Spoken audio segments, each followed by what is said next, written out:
Sur ces images amateurs, on peut voir des policiers frapper violemment le jeune homme au sol à coups de matraque. Un de ses amis qui souhaite garder l'anonymat a été témoin de la scène.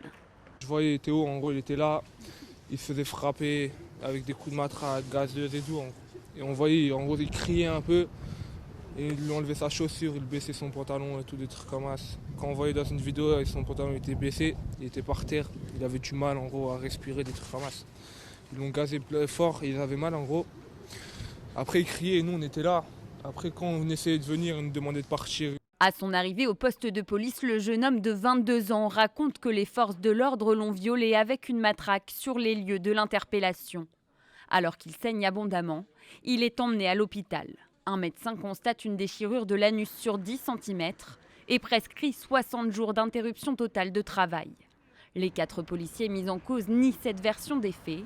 Placés en garde à vue, ils ont été présentés à un juge cet après-midi. Le syndicat de police Alliance prend leur défense. Il y a eu des violences, il y a eu des coups d'échangés de part et d'autre. L'enquête déterminera les responsabilités de chacun, mais bien évidemment, il n'y a jamais eu de viol. Comment cette lésion a pu se produire, sincèrement, je ne peux l'affirmer.